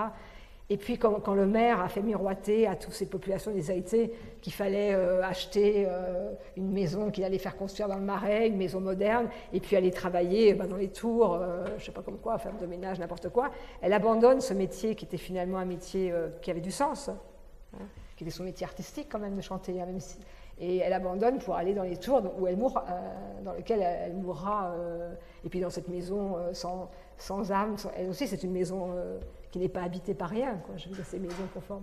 Donc c'est un peu des fables sur le monde. Oui, c'est l'aliénation au modèle. Dit, voilà. Alors après, il ne faut pas réduire le texte à mondialisation, aliénation. C'est des images pour évoquer ça. Vous voyez, mais moi, je travaille par image, par fable, quoi. Mais ça parle de ça. Et ça parle de ça à travers presque des images poétiques, d'une certaine manière. Je trouve que c'est que poétiquement qu'on peut... que moi, par exemple, je peux parler du monde dans lequel je vis, égaré aussi, hein, je veux dire, dans ce monde-là. On apprend, par exemple, qu'elle conservait tous les numéros de la revue. La mère. Et elle, la première chose qu'elle fait en arrivant dans la maison, justement, c'est elle abandonne son identité passée, de même qu'elle enlève les miroirs. Elle ne veut plus se voir blanche. Et après, il va falloir qu'elle réinvente, comme elle dit, dans la reconstitution du sens, elle va reconstruire ce qu'elle appelle son identité noire après avoir été blanchie. Et ça, c'est tout son parcours. Elle va le faire dans son corps, dans plein de choses, dans son rapport aux autres, retrouver une identité noire quand on est devenu blanc. Ça, c'est le problème de tous les peuples opprimés. Oui. Enfin, les peuples noirs, quoi, je veux dire. Comment, ayant subi l'oppression des Blancs, étant devenus quand même blancs par cette oppression, comment se réinventer une identité noire pas aliénée. Et alors elle le fait par balbutiement, vraiment, elle le fait à tâtonnement. C'est ça, dans cette histoire que j'ai écrite, qui me touche, c'est-à-dire à quel point elle n'est pas héroïque, quoi. C'est par un vêtement, elle va se remettre à faire un atelier de couture, par des discours, des discussions avec les femmes. Elle va le faire vraiment par bricolage, quoi. Et inventer une résistance de bricolage, mais de chaque chose du quotidien. Par exemple, dans ce quartier, il y a une maison de beauté où une femme exploite les autres femmes pour les faire devenir belles. Et ça, elle n'y va pas. Elle a compris que c'était de nouveau l'aliénation, quoi. Donc, oui, donc ce qu'on voit dans le livre, c'est l'effet Barbie. C'est le côté opprimant de l'image de la beauté blanche, qui, diffusée par les médias, s'abat sur le monde. Et les Noirs veulent devenir blanches pour être dans les Oui, mais alors elle, par contre, à la fin, elle redevient noire en étant blanche. Voilà. Ça, c'est intéressant. Et c'est une nouvelle identité noire, de cette manière. Métissée, quoi. Elle est métissée parce que la mondialisation, c'est le métissage. Donc, tous les Noirs, les Africains, etc., ça invente une nouvelle identité noire qui fait partie avec le métissage, puisqu'ils sont blancs aussi. Baudrillard parlait de l'effet Xerox. On voudrait que toutes les femmes soient des photocopies l'une de l'autre, parce que la beauté est définie par des canons absolument stéréotypés. Et donc la déesse Syrah représente ces canons, et elle, la noire, doit, dans le projet de Bram Rift, coller à ces canons. Et donc ça renvoie à des réalités bien précises. Je lisais la semaine dernière dans un magazine un reportage sur le Brésil où les Noirs ou les mannequins noirs ont beaucoup de mal à être représentés dans les magazines, alors qu'au Brésil, il y a 56% d'afro-descendants. C'est la beauté blanche qui domine. Et donc cet article parlait d'une association qui essayait de promouvoir une agence de mannequins noirs au Brésil. Donc, moi, ça m'a évoqué ce problème fondamental de la mondialisation. La beauté, c'est Barbie, quoi. Et donc, il faut que tout le monde ressemble à Barbie. Ça, c'est frappant quand on lit, par exemple, quand je vais chez le coiffeur, je regarde le journal Elle. C'est frappant, quoi. Mais bon, là, elle a une quête très personnelle sur se retrouver un corps à elle, quoi. Voilà, et pas seulement un corps, d'ailleurs, un esprit, une pensée, un langage, des liens différents. Enfin, c'est la réinvention d'une femme. C'est très différent de mes premières héroïnes. Dans cet article, de Courrier International, il était rappelé qu'Edmond Charleroux, en 1966, avait voulu mettre en première page de couverture de Vogue un mannequin noir, et elle s'était fait virer du magazine. Alors que maintenant, il y a des mannequins noirs partout. Hein. C'est un noir stéréotypé. Ouais, c'est des noirs stéréotypés marchandises, quoi. Plus maintenant. Mais bah oui, dans les castings et tout ça, ils sont cotés. Mais c'est des noirs qui exhibent le noir tel que le blanc le veut, quoi. Donc le temps presse, nous allons passer peut-être donc à la deuxième lecture, qui est la lecture de pas tout à fait la fin, mais un passage du dernier chapitre concernant Tate Combo. Donc c'est l'aboutissement de son aventure. Malgré son jeune âge, Johnny sait déjà ce qu'est la vie. Il a toujours eu la passion de comprendre ce qui se passait autour de lui pour ne pas se laisser abuser, comme Tate Combo, sa mère, qui croyait toutes les histoires qu'on lui racontait. Quelle idée elle avait eue, se lamente-t-il, d'aller s'embaucher à la Majestic Tower au lieu de continuer à chanter le long du canal. Elle avait une voix qui charmait les habitants. Dès qu'elle se mettait à chanter en face de la maison de l'éclusier, ils se rassemblaient pour l'écouter. Et quand Johnny faisait la quête, il ramassait de quoi vivre pour la journée. Mais comme tant d'autres, en écoutant les discours de MacGregor, elle a voulu croire qu'une vie meilleure l'attendait et qu'elle devait penser à l'avenir de Johnny. Elle s'acheta une maison avec tout le confort, le plus loin possible du canal afin qu'on ne la reconnaisse pas. Et pour payer son crédit et le collège privé de Johnny, elle arrêta de chanter et elle alla s'embaucher à la Majestic Tower. Johnny ne veut pas lui ressembler. Il s'intéresse à mon travail de recherche. Je lui lis des passages de mon mémoire. Pour lui, je veux redevenir belle. Je laisse pousser mes cheveux, je les soigne, afin qu'ils soient brillants et doux au toucher. Quand le soleil perce les brumes, je m'expose à ces pâles rayons. Je veux retrouver ma couleur noire, même si je suis devenue blanche. Je me maquille et je m'habille en créant mon style. J'utilise la garde-robe de Tate Combo, sa mère. C'est incroyable tout l'argent qu'elle dépensait en toilette. Et je la refais à mon goût. À Mokambé, comme toutes les filles du village, j'ai appris chez Mamadi à coudre et à créer mes modèles en fonction de ma personnalité. J'étais toujours la mieux habillée pour honorer mon père qui voulait que je sois la plus belle. Les femmes du comité m'envient mes nouvelles tenues. Elles m'ont demandé de leur apprendre à s'habiller en créant leur style. J'ai ouvert un cours de couture dans la maison de Johnny. J'enseigne l'art de mamadier en l'adaptant au quartier des Brumes. Je gagne un peu d'argent. Je n'ai plus besoin de dépenser toutes mes économies. Je me rends utile. Les femmes voient l'intérêt de me fréquenter. Dans leurs nouvelles robes, elles se rendent au centre-ville pour se faire connaître en distribuant des tracts. Je partage mon temps entre ma recherche et mon cours de couture. Il est un lieu de parole où s'élabore mon mémoire. Les femmes racontent leur histoire et imaginent comment changer leur vie. Je m'aperçois que je ne donne voix qu'aux femmes. Depuis que je me suis installée au quartier des Brumes, je ne fréquente aucun homme comme si j'en avais peur. À Mokambé, pourtant, j'étais une jeune fille très courtisée. J'aimais changer de fiancée pour ne pas avoir à me marier. Je pensais qu'aucun homme ne valait que je renonce aux autres pour devenir sa femme. Mon père m'approuvait. Il ne trouvait aucun homme digne de sa fille. Mais je ne suis plus la jeune fille de Mokambé. Ma rencontre avec Bram Rift m'a marquée pour toujours. Je ne ressemble pas non plus aux femmes du comité. Ma métamorphose m'a rendue différente. Pour aller à l'exposition de Luigi le ferrailleur, que je n'ai pas encore rencontré malgré les demandes pressantes de Johnny, j'essaie mes robes les unes après les autres. Aucune ne me plaît. Je me sens si désemparée que j'ai soudain envie de ne pas y aller. Mais je ne peux pas causer une telle déception à Johnny. Il a mis tout son cœur à préparer cette exposition.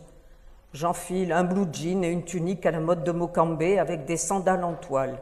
C'est ainsi que ce soir, je me sens moi-même. Je mets un bandeau rouge pour retenir mes cheveux. Le rouge éclaire mon teint légèrement bruni par le pâle soleil du quartier des Brumes. Il y a foule dans le terrain autour de la maison de l'éclusier. Les femmes du comité sont là, dans des tenues flamboyantes et des bijoux qui brillent. Il y a de la musique, du vin chaud et des beignets fourrés. Les femmes invitent les hommes à danser autour des nouvelles sculptures de Luigi. Je reconnais le pêcheur qui me fait un signe de la main. « Vous voyez, me dit-il avec son sourire narquois, vos amis sont revenus. Quelle belle fête !» Vous voyez que c'est quand même très différent de la fin de Splendide Hôtel. Non, Mais ça finira pas si bien que ça quand même. la fête. Oui. La fête, non, ouais, c'est ça. Alors venons-en à la femme au colt, donc, qui est le monologue de Laura Sander, donc, qui est la femme au colt. C'est un monologue qui est entrecoupé par de brefs passages de récits qu'on peut lire, donc, comme le disait Marie, donc, soit comme un texte de théâtre dont les passages en récit constitueraient les indications de mise en scène, soit comme un texte romanesque avec de longs discours, donc longs monologues, donc de la femme au colt. Donc cette Laura Sander vit en Nazirie. C'est une femme d'une 50aine d'années qui est mariée à Zucca et qui a un fils, Giorgio. Zucca est le directeur du Magic Théâtre, dont Laura Sander était l'actrice principale, l'actrice vedette. Mais le Magic Théâtre a été fermé par la dictature du pays. Zucca est arrêté, Giorgio, le fils, s'engage dans l'armée révolutionnaire, et donc Laura Sander décide donc de s'enfuir, munie du Colt 45, dont on apprendra qu'il a été le seul cadeau de son père juste avant sa mort. Elle franchit le fleuve frontière qui sépare l'Asyrie de la Santarie et commence donc alors toutes les aventures donc de migrantes de Laura Sander. Donc je ne raconte pas dans le détail, elle va rencontrer d'abord une romancière, Amy Spencer, qui est tombée amoureuse d'un écrivain dont Laura Sander a joué les pièces. Elle se fait violer, cette Laura Sander, dans un camion. Les camions sont très dangereux chez Marie. Toujours, les scènes de viol se passent dans ces camions. À Santaré, arrivée à Santaré, qui est la capitale donc, du pays voisin où elle s'est réfugiée, elle va vivre dans une grande insécurité et va connaître de multiples déboires. Elle est employée comme serveuse dans un camion pizza au service d'un personnage qui s'appelle Manu, qui est un handicapé qui a été victime d'un attentat et qui la tyrannise quelque peu, mais elle a aussi les moyens de le dominer, en particulier sur le plan érotique. Ce Manu meurt finalement et en laissant son camion pizza en héritage à Laura Sander, mais ce camion brûle devant le cimetière, donc elle n'a plus comme ressource que de vendre sur le marché aux armes son Colt 45. Avec cet argent du Colt, elle peut vivre dans la chambre d'une habitante de Santaré qui s'appelle Madame Anna. Elle réussit à se faire embaucher dans une librairie. Elle a une aventure amoureuse avec Guido Rizzi, mais ce Guido Rizzi est un machiste très prononcé, qu'elle va congédier au bout d'une brève liaison, parce qu'il la considère comme un simple objet sexuel. La fin du livre est extrêmement mouvementée. Tous les livres de cette librairie dans laquelle a travaillé donc Laura sont rachetés par une Américaine qui s'appelle Nina Pratz. Cette Américaine a un projet d'insertion de tous les jeunes réfugiés qui se trouvent à Santaré, beaucoup de réfugiés affluent à Santaré, et donc Nina Prats s'occupe des jeunes. Elle a un bateau qui s'appelle l'Arche de Noé, qui est amarré à une île, l'île aux oiseaux, et elle essaie donc de permettre à ces jeunes d'éviter de sombrer dans la délinquance. Elle n'y parvient pas tout à fait parce qu'il y a dans la ville un prêcheur fanatique qui réussit donc à radicaliser deux jeunes, deux frères qui s'appellent Nico et Pipo. Et un jour que Laura Sander arrive sur ce bateau, ces deux frères, Nico et Pipo, sont en train de braquer avec leurs armes tous les jeunes qui sont allongés par terre, dans le bateau. Laura Sander réussit à désarmer Nico, qui tenait l'arme, le Colt 45 qu'elle avait vendu au marché. Donc c'est ce Nico qui l'avait récupéré. Et donc elle réussit à le désarmer. Mais son frère, Pipo, tire sur Nina Prats et la tue.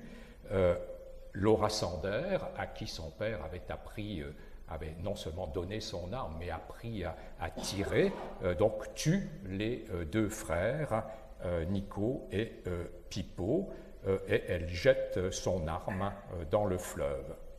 Après 6 mois de prison, elle est acquittée.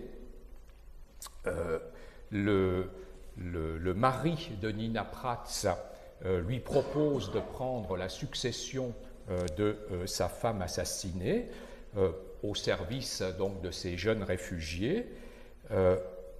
Dans un premier temps, elle refuse, elle ne se sent pas à la hauteur pour le faire, d'autant plus qu'au même moment, elle reçoit des nouvelles de son mari. La dictature est tombée dans son pays d'origine. Le mari veut reprendre ses activités au Magic Théâtre et il lui demande donc de rentrer.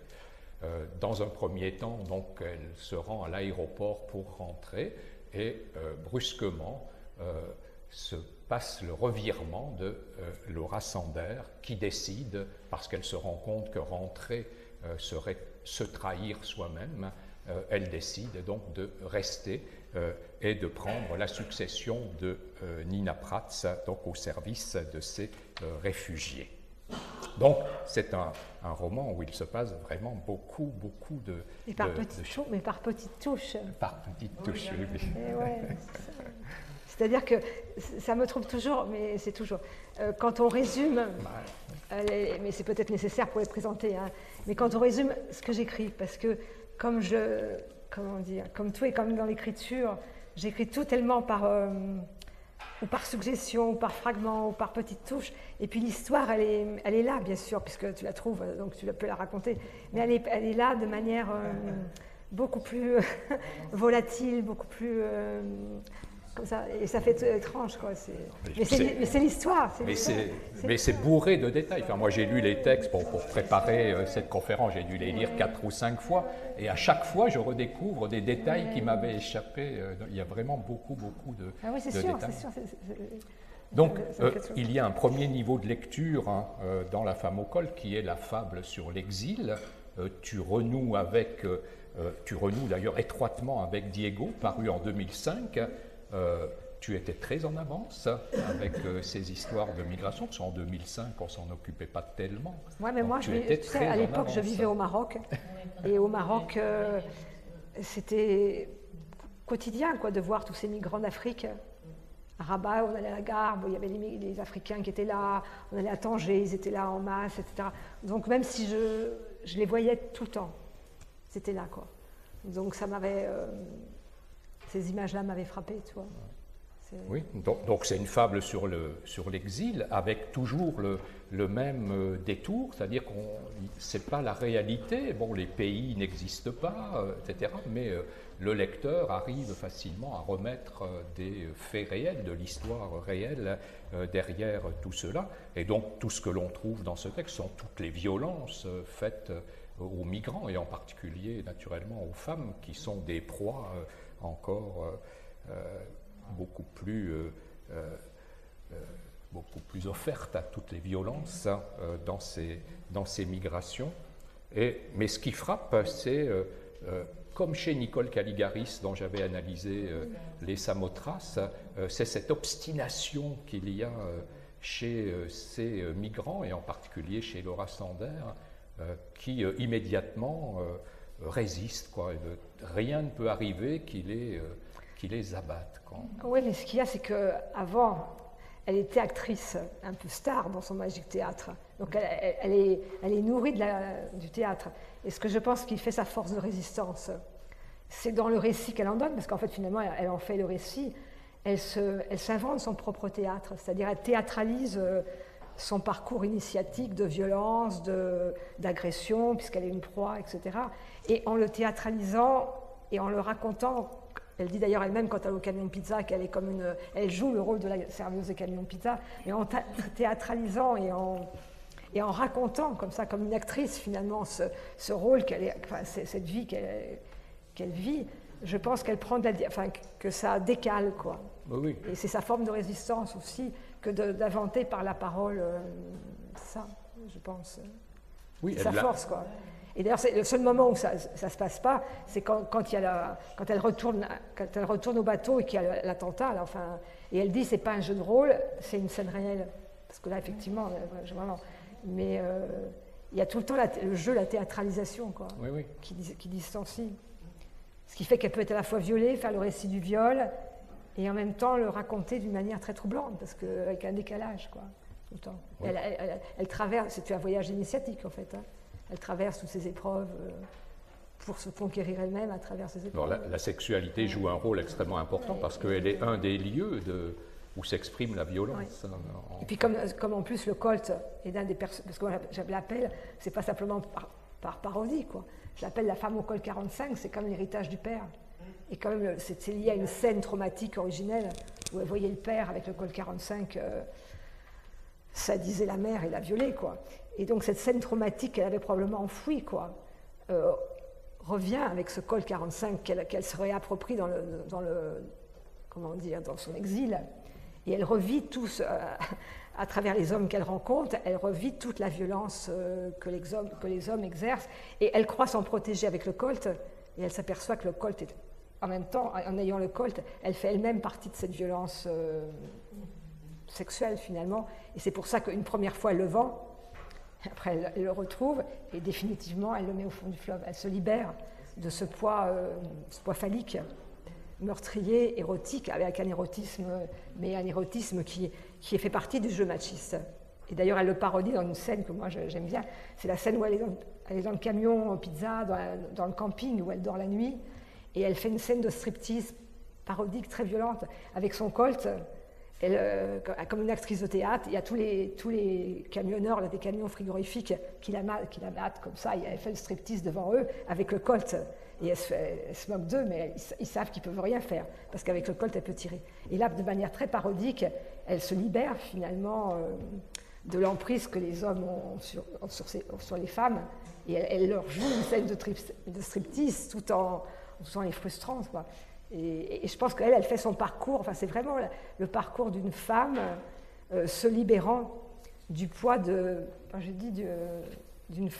d'obsession sexuelle qui habite les femmes depuis des millénaires, en particulier sur la femme objet de viol, la femme possédée par les hommes dominateurs, qui lui ont imposé un type de sexualité, un type de rôle, des jeux de rôle, et que les femmes, dans leur parcours de libération, elles ont à se libérer de ça. Moi, ce livre a été sélectionné pour le prix PACA des lycéens. Alors j'ai rencontré beaucoup de lycéens qui l'ont eu, des lycéens de seconde. Tu vas te faire virer de l'éducation nationale une deuxième fois. Voilà, et les lycéens l'ont eu, et je les ai rencontrés, ça a été absolument passionnant.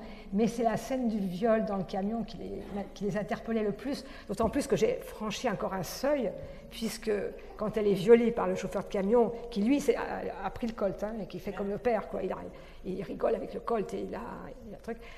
Il y a une scène terrible, qui était terrible, où il lui dit « tu jouis ». En plus, il lui ordonne de jouir, il la viole et il lui ordonne de jouir. Et elle jouit. Et ça, les élèves, ça les a complètement... Je veux dire, c'est normal, même les adultes, ça les a scotchés parce qu'une femme violée ne peut pas jouir. évidemment. Normalement, elle est violentée, elle est terrassée. Mais certaines femmes, moi j'en ai discuté avec des psys, hein, certaines femmes jouissent parce que ça se connecte, enfin dans leur inconscient fantasmatique, ça se connecte à des fantasmes qui habitent les femmes sur le viol, la jouissance, tout ça. Et il y a des femmes qui jouissent en étant violées.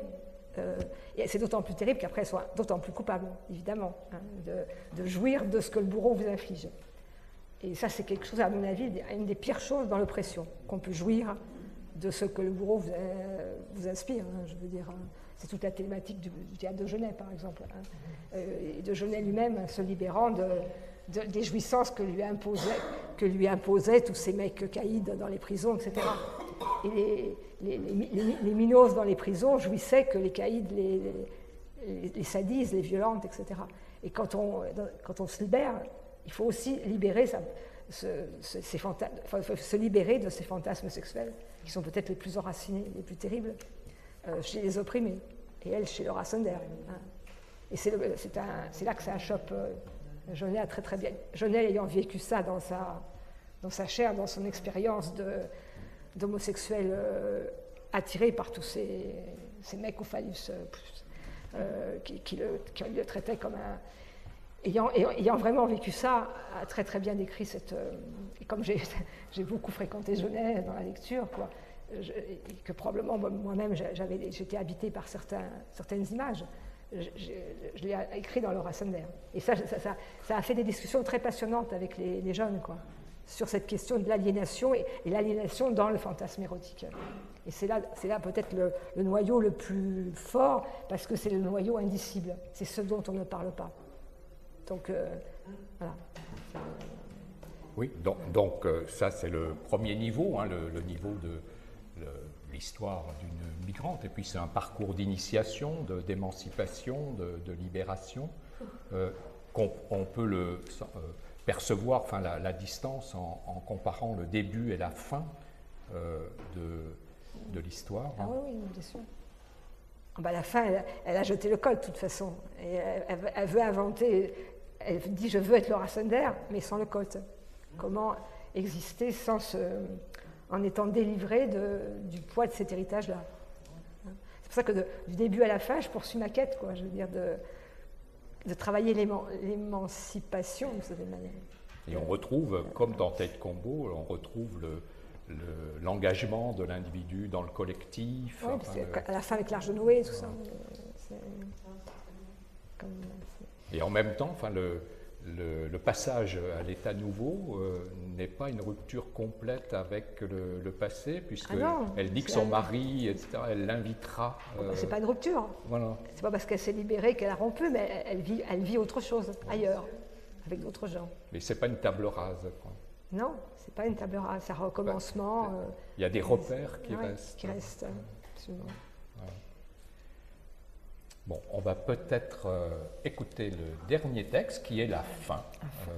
C'est la fin de la femme au code. Oui. Le moment, donc, du revirement. Dans la salle d'attente de l'aéroport de Santaré, Laura, vêtue d'un trench coat, est assise, une valise à côté d'elle. Elle se lève. Je n'avais pas encore donné ma réponse à Fredo quand j'ai reçu un appel de Zucca. J'avais appris par la radio le renversement du général Raffi et la nomination d'un gouvernement de transition démocratique. Zucca est sorti de prison, prêt à reprendre l'aventure du Magic Théâtre. Il a décidé de rejouer La Reine de cœur, la pièce qu'il a écrite pour moi quand il m'a rencontrée et qui m'a rendue célèbre à mes débuts. J'étais si heureuse d'entendre sa voix, comme si rien n'avait changé. Zucca est le seul homme que j'ai aimé. Que pouvais-je faire d'autre que de partir le rejoindre? Alors, ma décision était prise. Je ne pouvais pas accepter l'offre de Fredo. Ma place est au Magic Théâtre, puisqu'il vient de rouvrir et que Zucca a été libéré. J'ai fait mes adieux à Fredo et aux jeunes qui sont restés à bord de l'Arche de Noé parce qu'ils n'ont nulle part où aller. Ils n'ont rien dit pour me retenir, mais leur visage était fermé et réprobateur. En les quittant, j'ai eu l'impression d'avoir trahi leur confiance. J'ai eu aussi l'impression de me trahir moi-même. Mais ma décision était prise. Comment aurais-je pu ne pas répondre à l'appel de Zucca? Le haut-parleur annonce que les passagers du vol 3307 à destination d'Azira doivent se rendre immédiatement à la porte d'embarquement numéro 5. Laura prend sa valise et reste immobile quelques instants. Elle ne se dirige pas vers la porte d'embarquement numéro 5, mais vers la porte où c'est écrit « Sortie ». Je ne retournerai pas au Magic Théâtre pour jouer la reine de cœur sous la direction d'Ozuka. Je ne suis plus celle que j'ai été. Je ne peux pas revenir en arrière comme si rien ne s'était passé. À Santaré, j'ai commencé à me construire toute seule une nouvelle vie et une nouvelle personnalité.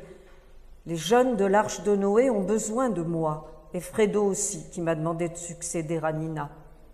Même si j'échoue, au moins j'aurais tenté.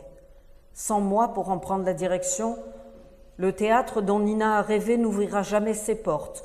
Je l'inventerai avec les jeunes de l'atelier. Ils me donneront la force qui me manque. Ce sera, comme elle le souhaitait, un théâtre expérimental et une aventure collective. Zuka doit le comprendre et l'accepter. Il trouvera une autre actrice pour interpréter la reine de cœur. Je l'inviterai sur l'île aux oiseaux le jour de l'ouverture du théâtre. Maintenant que la frontière est rouverte, 1 heure de vol sépare Santaré d'Azira. J'inviterai aussi Giorgio. Il m'a enfin donné de ses nouvelles. Pour lui, le combat continue. La chute du général Raffi et l'avènement du gouvernement de transition démocratique ne sont qu'un trompe-l'œil. En acceptant de reprendre la direction du Magic Théâtre, Zuka sert de caution au nouveau régime. Giorgio reste en désaccord politique avec son père. Il approuve ma décision de ne pas rejoindre le Magic Théâtre. Mais contrairement à ce qu'il pense, ma décision n'est pas un choix politique, c'est un choix personnel. Sans Mocolt 45, maintenant qu'il rouille au fond du fleuve, je dois apprendre toute seule à devenir Laura Sander. Si je réussis, j'aurai fait mes preuves. Elle donne au chauffeur sa destination, l'embarcadère de l'île aux oiseaux. Avant de vous donner la parole, 2 dernières citations de Marie Redonnet que j'emprunte à l'essai sur Genet. De l'histoire de la littérature, la femme est la muette ou la morte qui n'existe que par les hommes. 2e citation. Un écrivain femme n'a-t-elle pas aussi à inventer à partir d'un imaginaire masculin, c'est la violence qui lui est faite, les images de la femme auxquelles la femme s'identifie sont les images des hommes, comme les images des nègres sont les images des blancs, son image fabuleuse de la femme afin de faire exister la femme. Ça, je l'ai écrit il y a longtemps. Eh bien, ça reste... Voilà, la parole est à vous.